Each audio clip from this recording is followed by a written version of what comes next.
morning and welcome to Enterprise Morning, reaching you from our headquarters in Lagos, Nigeria, Enterprise Television. It is. I am Henry Igwibiki. And I am Roberta of PI4. All right, Jeffrey, going to our news headlines to see all that we have for you this morning. And after that, we'll be in conversation also for today. But we'll do everything just to get it for you. Please do well to join our tribe, be part of our community, and have a say in what we say. We are at enterprisetvnews.com, and also like, comment, and follow us on all our social media platforms at Enterprise TV 7. With us today in the studios to do justice to all that we have Olusegun Okunwade, a chartered accountant and also public affairs analyst. Joining us also for today is Cyril Abaku, journalist and public affairs analyst. Good morning, gentlemen. Good morning. And welcome to a fresh, brand new week. You know, it's always good to start the week with Enterprise. Very true. Thank you so very much for that accolade. Yes. So let's kick off our newspaper headlines today with the Daily Trust newspaper. And we have it, the big story here. Days after killing Emir, bandits abduct over 150 in Gobir. Okay, still on Daily Trust. IG hands over 20 rescued medical students to UNIME, that's University of Maiduguri and University of Jos VCs. And also on the bottom strip of the same newspaper, we have two corpse traders killed as police shots clashing in Abuja. Also, court freezes 32 bank accounts linked to hashtag End Bad Governance protests. All right, so let's get into this issue, banditry, and of course, how tough it's becoming by the day. Mm-hmm. It seems not to halt at some point. We do not know why. Of course, Okonjo-Iweala has come up to say that politicians keep politicizing or weaponizing banditry, insurgency, terrorism in Nigeria. Mr. Shison, is there something that Okonjo-Iweala is seeing, or from her experience, of course, running as a minister in the past administration?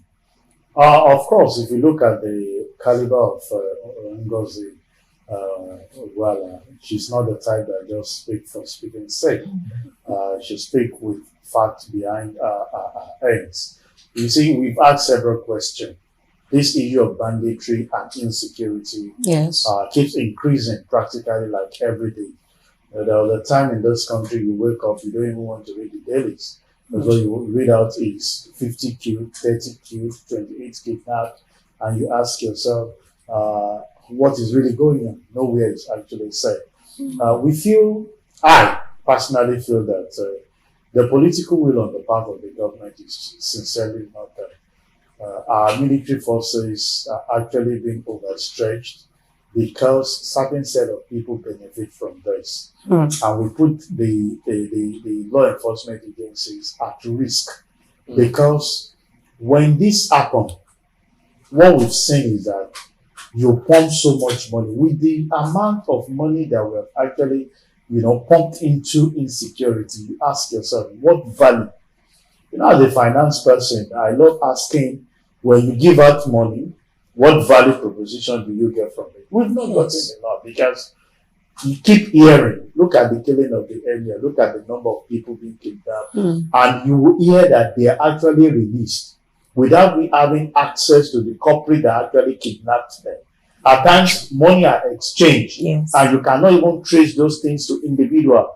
Cash were actually paid. It's not a time people will tell you government don't involve when they kidnap our people. We will solve our problem ourselves. And you can see someone who before now was just walking barefooted, and the next thing is riding car. It got to a level that people from that part, the northern part, were actually taking this as a business venture. It's because we have said it. There are no punishment for those that are actually perpetrating this ill, and it has suddenly grown to a full-grown business where everybody wants to venture into. So I think the solution we are looking at, because if you want to talk about some of the things, you have rejigged the security apparatus, you have not seen any different. I think government just need to, Mr. President, need to have that political will to be act on some of this. It's not changing them. It's not changing them. But you see, when they come with you with some of these reports and you say, hey, I want this thing closed in the next 2 months, 2 months will come. Rather than closing it, it's increasing in number. And nobody is actually being punished for it. And we need to go. You see, on the final note, I keep saying it, we need to embrace this state policing and local policing. It's fundamental. Because majority of the people perpetrating this ill stay in that locality. And when we know one another, it's easier for us to say, you are part of the bad boys that is actually perpetrating this evil. You are the part of the people that are actually creating the issue, and we need it at the board. But situations where you have to wait from the center to the state before you get to the local area, those things, vigilantes group can be empowered to guide the area, and we watch those things. And I think those are the few things that we can do differently. This central way of policing or mapping out a strategy to combat this insecurity seems not to be working. You can't be doing the same thing the same way. I expect a different result. Very true. Mr. Cyril Abaku, for a president, she also talked about the political will. For a president who is starving of loyalty from all nooks and crannies of Nigeria, do you think the political will be there to hold on to those who are causing the mayhem ravaging Nigeria? What you mean is that our president is looking for loyalty desperately, right? Definitely. And so whether he will be able to summon the courage to deal. That's what it is. Yeah. This Sokoto story is not a good one at all. If you when you read today's Daily Trust banner story, it is difficult to even believe that bandits came to kidnap 150 people and rustle the 1,000 cows. That's not. I don't. That may even be a misreading of the situation. Clearly now, because you need to tie it back to what happened before now. Clearly now, I think that there is official sympathy for banditry, and that somebody is deliberately investing or creating an atmosphere of terrorism for you plant the seed, water it, nurture it, okay, and guarding it jealously for it to become a full-blown tree, a full-blown tree. That's what's going on there. Because before now, the emir of Gobe was kidnapped with his son. The man he begged the Sokoto state government, he begged the Sultanic Council, he begged family, he begged friends, he begged relatives. From what the ransom was even paid, then what did they do? The man's hands and legs were tied. You see, there's a way they treat an abductee. Okay. It tells you about the intent of the abductors. The motive. Yes, it was a punitive. It was like saying, this is not kidnapped. Somebody sent us, and that's what they said. The master came out. The master said that the kidnappers told him that they don't know that we don't know your father from anywhere. But a member in their own account, a member of the House of Assembly to pay those $5 million to deal with the father. It wasn't that they randomly kidnapped for ransom. They were only for the ransom. They weren't even interested. It was a punitive. It was punitive. Hands are leg tied. It's like saying we hate you for something. Then after that they wound up killing the man. His son came out, was very sickly. Then they had to conduct the man's funeral without his body. When all that was going on, Sokoto government was quiet. Now, the lawmaker who was accused came out and said he was innocent. But that he had already spoken to the state government to see how they can deploy more policemen, just to cover a lot of these ungoverned places. Yes. Well and good. Now, what has happened? A lecturer at Usman Dafodo University, English department, is now saying that he does not understand what's going on, because from what he's saying, he said prominent people in that area talk with the bandits on the phone. These people you call bandits, and that's what I say, it's not organic banditry. They come to the market to sell their cows. Okay. Which market are they coming to sell cows in? The same Sokoto state where an emir invited the head of the bandits to Tobani. Very true. So that now stop the banditry. Any society that rewards bad behavior is willing to thrive on bad behavior, because you only reproduce more of that kind. That's what's going on here. So I find it hard to believe that bandits came. The man was asking, the lecturer was asking, he said, we hear that they took 1,000 cows. How do 1,000 cows move? How did they mobilize them? How did they move? Even when you kidnap, how many people are kidnapped in Chibok and Tapchi and the Jengebe? You see Jengebe, the government, the federal government boys high school. Because once you're kidnapping up to 150, it's not kidnap. I think it's a movement. It's an exodus. Because you're moving with a community. Goodness gracious me, it's an exodus. So, and you don't tell me that it is because there are not enough policemen and soldiers. It is not true.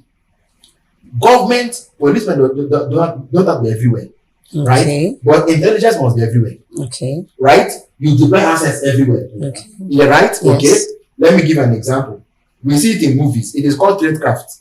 Tradecraft is how you see your enemy without your enemy seeing you. Right? Newspaper stands. All these places, the so-called under bridge and all these places. We are told, and we see it in movies, that those are places, because people go there to converge and talk, right? Government has listening posts in those places. Okay. So to tell me that banditry has festered for 10 years or more, the man also said that in that same bush where they take the cows too, people are mining for gold. So sometimes you just wonder who is doing who is fooling who. I don't believe for once that this band is not somebody. We are sponsoring terrorism, recruiting for terrorism, watering for terrorism, nurturing terrorism, and then putting the bill of terrorism on government.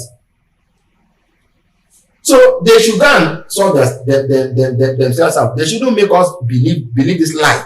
But the truth is that bandits came to kidnap who? Yeah, but the truth is, while we advise they go, settle themselves, of course, it cascades on the totality of Nigeria. That's so what happens in Sokoto, has a way of affecting all other regions in the country. It's because one, we can't. I cannot and encourage others not to accept the narrative that the bandits didn't come from anywhere. There is a story of a Nigerian cleric. I don't know. I can't blame him for how it happened, but his son came in company of armed robbers. Okay. Armed to rob the father's house. You know what I mean? So now when that happens, did armed robbers come? Yes. But how were they able to enter? An insider helped them gain entrance. Okay, good. So is that banditry they not? Ostensibly so.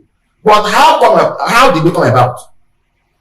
It is people who are sponsoring, creating, nurturing, and then making it look like Nigeria is not secure. I find it very, very, very hard to accept it because it's not organic. It's artificial. They are moving 100 people and 1,000 cattle. They couldn't even have done that in one day. You know that? You can't do that in a day. What? 1,000 cattle. Cattle don't run. And then you that the amount of dust that will raise, and nobody saw it. We only heard of it after it had happened. And in the same bush where they moved them to, people are mining for gold. In there. No, they should tell us a better story. It is even curious, Mr. Okali, that up until now, yes, no arrest, no serious investigation, nothing tangible has come out of the killing of the emir. There can't be any arrest. Because when the family told when I think it was the journalist called the police people to say, are you aware? They said that the family has not notified them. And emir was kidnapped, has been killed. The police didn't even get to know ahead of any other person. When a journalist called them, they said the family so they were waiting for the family to go and pay ransom, come and tell them how to then do not matter that they rescued the man. While of course it's making rounds on different media. Well, let's see how that goes. But let's move on to these day newspaper for today. And the big story here says that NBA conference Tinubu vows to protect rule of law, tolerate dissenting voices. Fuel scarcity paralysis in Lagos, persists in Lagos and others. And also on the top strip of the same newspaper, federal government moves to eliminate malaria, taps on Dangote or Tedola Elumelu to drive efforts to end the scourge. Also, police and the Shiite adherents in bloody clash in Abuja. Some officers dead, several injured. Mr. Sheso Kwande, let's think about this. Every other time we want to solve a problem in Nigeria, we keep inviting the three musketeers. Dangote or Tedola, Elumelu. When it comes to entrepreneurship, raising funds, it's the three of them. When it comes to other things, now it's malaria, and we still have them. What is going on among this three, especially their connection to the federal government? And secondly, are these three friends the best that we can have to solve the problems that we have in Nigeria? Maybe on a lighter move, I will go spiritual. You see, the power of Trinity is what the three are actually displayed. The Father, the Son, and the Holy Spirit. And I think that seems to be working. But seriously speaking, these are people who understand the dynamics of the politicians, and they control our economy. You need to look at the stake Dangote has across industries, not just one, across industries. Femi Otedola partners with him. You know the stake. He had to sell off his AP, the shares in AP to invest in Dangote refinery. And looks as if Femi does not exist. But you see, people will tell you that it's better you contribute certain quota of what you are in the magnitude of investment rather than thinking that you have something on your own. And that's what Femi did. And equally, he's the highest shareholder in First Bank. Yeah, that's just one of the seven. But you know, it can even consolidate that and invest more in Dangote because it sees the viability and the prospect that lies in that business. Elumelu, you can definitely look how it's not just only Nigeria, but transforming Africa with its NGO and some of the programs that is going. And when you look at the bank financial sector, where he plays major, he's actually doing exponentially well. People might look at him in just one bank, but he has a stake in most of those banks that he actually controls with.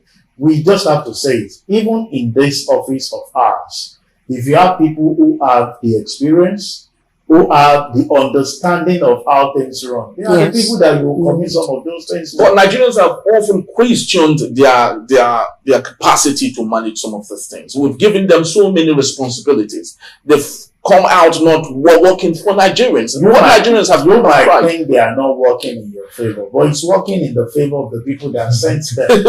That's the area you need to look to. If your managing director give you something to do, I'm sure you'll be responsible to the person that commissioned you on the job, not actually the people you are commissioned to satisfy. That's the way an average businessman works. See, people might question certain things that they do. I said, a lot of them have invested in this administration. When the current president won, you saw the video that went viral. It went straight to Ilumelu's house and he greeted them and they exchanged banters. Last man standing. He was able to have the same thing with Dangote. So they have a way, and it's not peculiar. Let truth be told, it's not peculiar to Nigeria. It's obtainable too. The only thing that you have in the same climate is that you have a system that checkmate the activities of some of those people. But we don't have a system. Those people actually bypass a lot of things because of their closeness with the power that be. That is the difference. But the major people who have the funds, who are that's why they will tell you that a lot of people invest in this politician for their business survival. So you've seen polio, you are saying malaria, they are inviting these people to come. Even when you go to housing, you will see their ants there. You will see their ants there. They are the people that, as we speak, it is not only Dangote Femi, it has been like that before we see the advent of Dangote. When the Dangote came to, there was a time it was Dantata that we were hearing in the north. Before Dangote came upstream, I started hearing about his grandfather. So these people are actually building chains of business for themselves. And they are winning the act of the government to make sure that they are the main inroad. It is you having an impression, and it is they are the only people that I can consider now as we speak that have the impression of the government. But do you think that it's actually healthy for us as a nation, Nigeria, having the monopoly of these three people be the forefront, or they say determine what is being said or determine solutions for our nation? Just three people. I think it's some sort of monopoly. Do you think it's actually helpful, or it's advisable the government continue in this line? You see, people may not like this. When you say monopoly, I looked at it. People took the risk. the risk those guys are taking, how many of the business owners are ready to venture into those risks? Okay. I will tell you that people said Dangote is monopolizing this issue of refinery. Can we have other business ventures that will stick their neck? At times they bite their fingers, but we don't know behind the scene. As business owner, I've seen that work out practically. So when people come out to say you are monopolizing something, I say no, go into it yourself. Because what they do at times is that they give the template. I can tell you the reason why a lot of us are advocating for Dangote refinery to function is that the success of that refinery in the next 5-7 years, we open a minimum of 5 additional refineries that will be owned by some of those people. Okay. But so you can imagine somebody cleared the road. That's the way these businessmen, they want somebody to stick their neck Out. by behind the scene. There is a way, and they have a way. You won't see Tony coming into oil and gas, say he wants to set it up now. The war is for Dangote. Tony is in the financial sector, and every resource is needed by Dangote.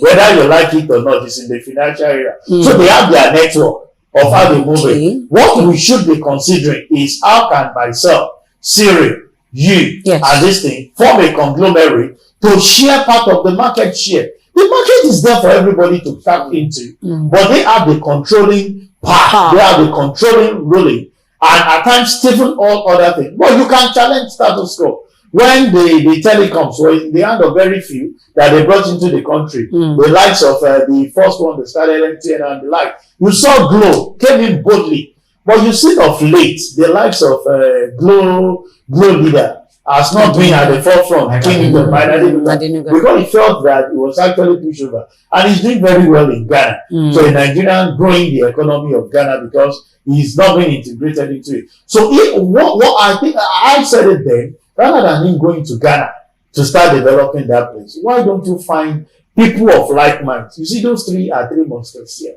They are like minds. They understand themselves, take risks on behalf of one another, and they will continue to grow it. If you do the same in your own small network, that's what you get. People will always say, why are you the preference? Why is it that they all come? It's either you have a link somewhere. Because that's Nigerians, and it's those that are able to play the game that will always have the lead and the win in businesses. Cyril Abaku, I hope we won't wake up one day and hear the three musketeers, friends, are equally taking charge of our anti-graft agencies. No, asking them to ensure there's transparency. The only thing I would say is that typically there are a number of government initiatives that require the philanthropy of the building. Okay. So when you said monopoly, what came to mind was triopoly. But those who have accused the wealthy of monopolistic tendencies, at the risk of being insensitive, I would like to think that if you are a business person, if you own the business, you keep looking for market share. Okay. It is what you keep doing. You keep looking for market share, expand market share until you become a giant. And you could never get out of getting more market share actually. So if you offer better competition than your competitors and you attain that fairly, I don't think it's a bad thing. In America, they have what they call antitrust legislation, so that one person doesn't become overbearing. In fact, antitrust is what made companies begin to put things like what they are using to make their products on the body of the so if it is for philanthropic intervention, let's say they've taken our money and let's take a little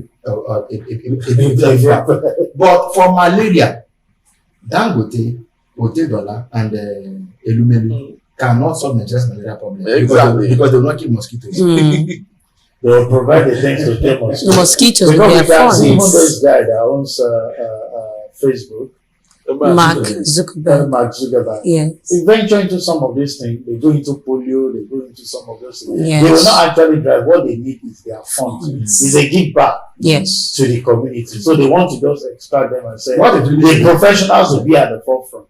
Provide the backing. Because if you're a core professional and there is no funds to back up whatever you're doing, you may not achieve your aim. My real concern is that we have adopted the model some of these big donors, global donors have adopted, right? There should a group like SFH, Society for Family Health, credible NGOs. Government should sort of push a malaria function to them, and then rally donors to bring the money so that for government to take the money and push the project. I personally have my reservations.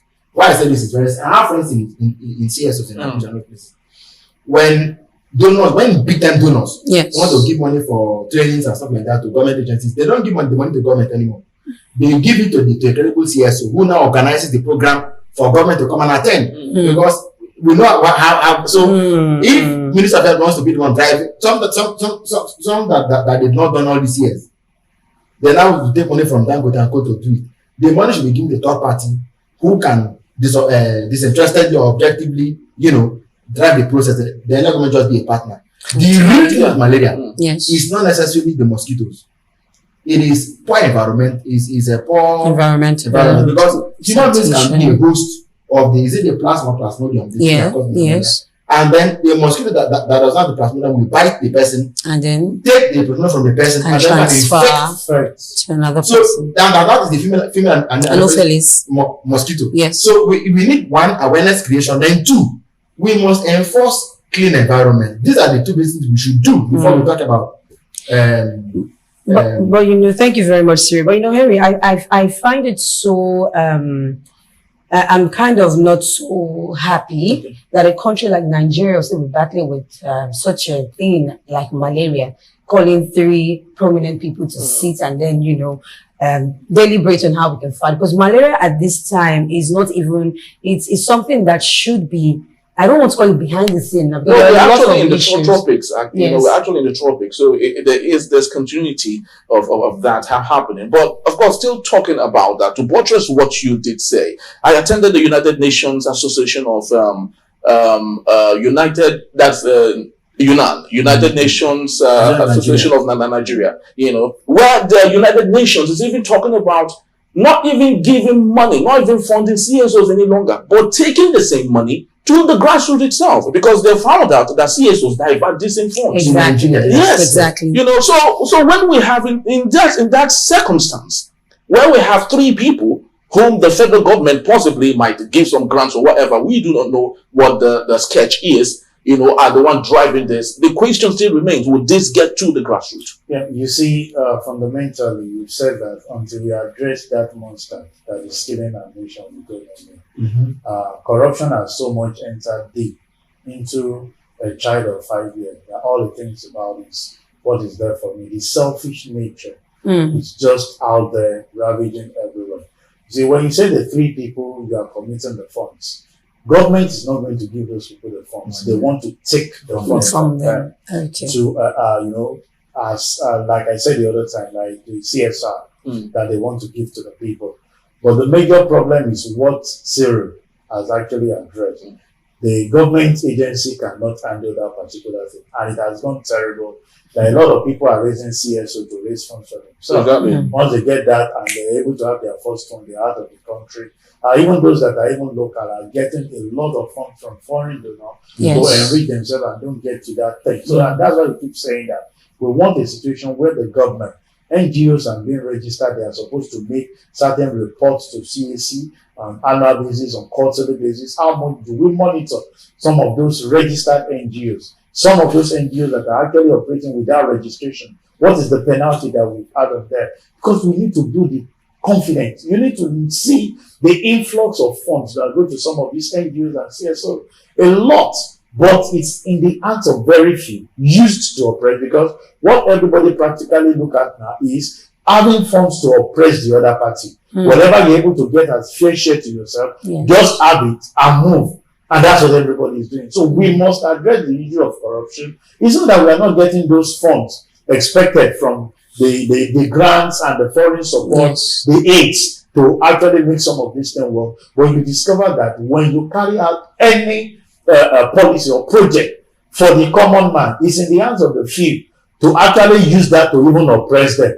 When you say go and share rice, somebody is talking it and is waiting for a time that the hunger will increase in intensity. So rather than giving you a bag, he's giving you one part and you are rejoicing and celebrating it for that particular thing. And that's why I feel someone like Ngozi is saying that the politicians should not actually weaponize this poverty of a thing. It is when you actually empower poverty, people, look at other means to actually extract way to satisfy themselves, and that needs to be. Corruption must actually be given, the fair treatment that is expected of it to make sure that we meet it. I will always tell people, it is not that corruption is peculiar to us in Africa only. The Western world too do it. We see a lot of things that happen there. But what exposes those people over there are the system they have in place, and it throw caution to you. If you have a system that works in this organization, tell you when to come, tell you what to wear, tell you what to do, it will put you on that check. But if those things are not there, I'm sure that's why so many corporate organizations will tell you what ladies can wear. I'm sure, Rebecca, you bear no witness. If you leave it open for anybody to do whatever they like, you will see what somebody will wear on the site. And that's what we keep saying, that set up a system that will check the activity of this corruption act that is being perpetrated by people, and with that we can be better off. Very thank you very much. Of course, while we talk about this, what we actually not talking about is some months back, the Pharmaceutical Manufacturers Association decried that they can't source raw materials any longer for their drugs right here in Nigeria, and that's one issue also we think we should look at when we talk about ending malaria in Nigeria. All right. Thank you so very much. Thank you very much. And Cyril, thank you. Thank you as always. When we return, 2 policemen killed in a bloody clash with strike members in Abuja. Do stay with us.